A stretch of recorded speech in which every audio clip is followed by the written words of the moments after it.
Well, the global 16 Days of Activism campaign continues, and here on eNCA, we never forget.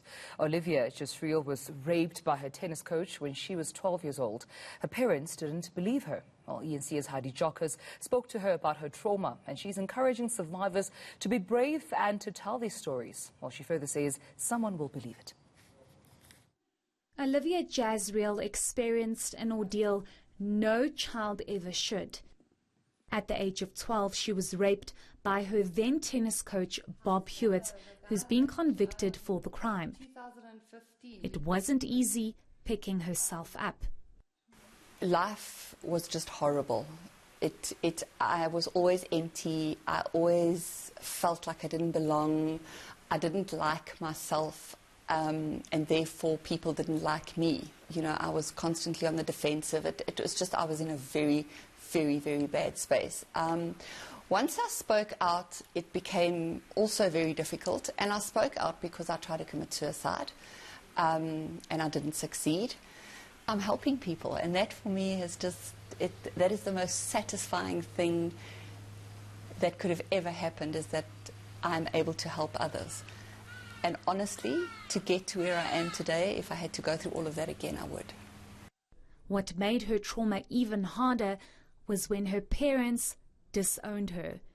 She says many survivors face the same backlash, with some people protecting perpetrators and not victims.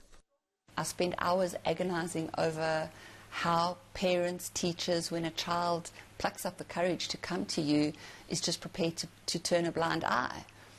And, you know, I've gotten to a place now where I know that I'm not the only one that's ever happened to. It's real. And I think it's high time that we start taking people that knew or know about abuse to account. And we start implementing the Children's Act. Jasriel says despite the odds against her and Hewitt now being out on parole, she is encouraging those who need support to reach out. We are here for you. Be strong, be brave. You will be believed by somebody. And we will do our best to get you through this and get you healed before you're an adult and you have to live with the consequences of what some sick human being has done to you. After what she went through, Jasriel found it difficult to play tennis because it was a trigger. But now she finds comfort in once again taking up her racket. Heidi Giokos, Centurion.